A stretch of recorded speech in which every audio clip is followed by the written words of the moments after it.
All right, hey again, everyone. Craig Galbraith, the voice of the channel. I am at D&H Next Plus, the inaugural event here in Austin, Texas, showcasing the company's Advanced Solutions Plus business.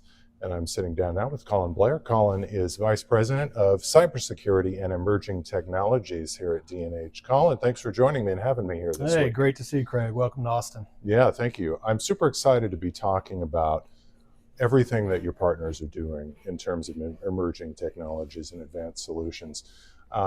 What is the impact you've seen so far in the number of months? I think it's 8 or 10 months since this business unit was created. Yeah, there's a couple of things that stick out to me. So the first is just the elevation of our partners and the transactions, the business that they're doing.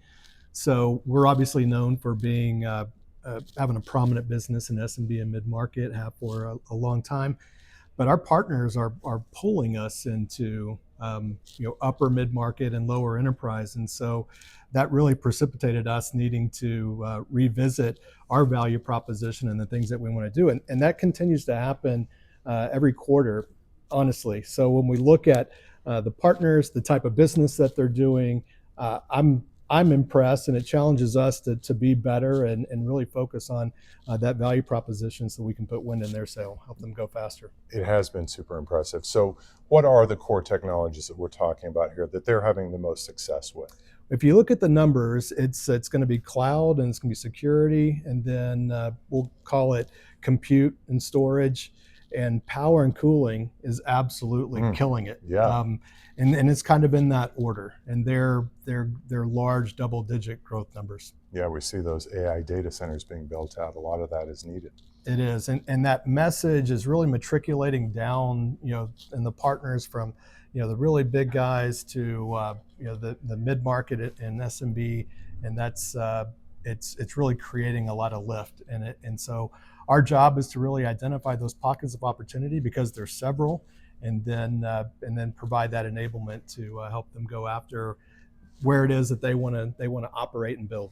Yeah, what kind of a shift has it been for those partners and within D&H also? I've got to think that there's got to be some additional training, some expertise that wasn't there before. Sure. We about a year ago, we recognized that we had a strong value proposition in our tech solutions team. So this is our team that's very technical in nature, client to enterprise, software to cloud. And so we launched our experience centers in the fall, and that's essentially our data center on premise for cybersecurity and enterprise technologies and pro AV. And then we married those together to be able to make sure that our tech solutions team is able to demonstrate that. And what I challenge the tech solutions team is, establish relationships. We're a people first company.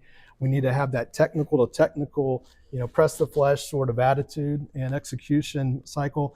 And then we've done some really good stuff in the last couple of months in terms of activating our ISV recruitment to be able to complement that existing infrastructure that is technical, and our channel partners need help.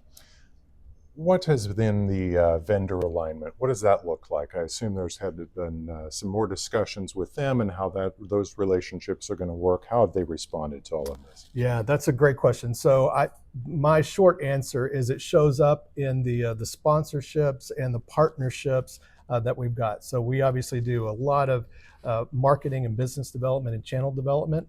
And when we created these programs in the fall, we presented them obviously to our various channel partners, and there was very little resistance in terms of how can I participate in what you're doing, and how can we do that faster. So we've been treading water like ducks, like crazy, to be able to spin up a lot of these things that accelerate what our vendor partners are doing. So there's always going to be vendor channel kinds of business development plays and motions. We assess those and try to figure out what can we take, own, and accelerate, and we've gotten really good partnership and adoption across the board. I'm not surprised they like you going after those enterprise customers. Absolutely. Colin, what role overall do you see D&H playing in the industry with all of these partners now selling these more complex and integrated solutions? Well, the first one's always going to come back to our our co-ownership mentality that exists in our ESOP at D&H. We're going to be a people first type of organization. And so that first starts with our sales coverage. So by far and away, we've got the best sales coverage, the responsiveness, every account gets assigned a sales rep and and a field sales leader if they so elect to kind of engage in that way and do that field development. Once you get past that, it's really hand-to-hand combat in some cases. So we're trying to understand, what is it that they want to do? So where are they operating today?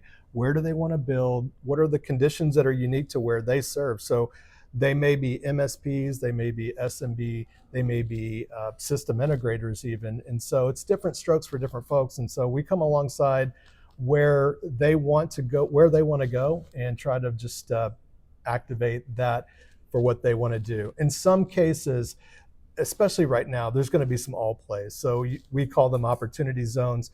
VMware alternatives is going to be a good one. Obviously, GPUs and accelerated computing. Those are things that everybody's going to want to kind of investigate.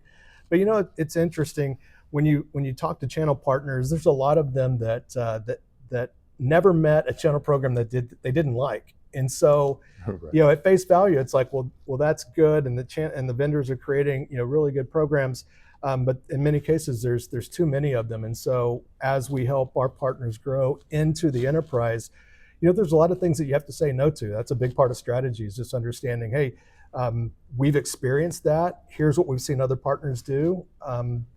Just know as you go into this, there's going to be pitfalls and opportunities. And even when there's opportunities, it means you're going to have to reassess what you're doing today, because you might not be able to do that. Challenges and opportunities you're obviously navigating pretty successfully. Colin, thanks for your time. I appreciate the invite here to D&H Next Plus. Thanks. Good to see you here, Craig. Too.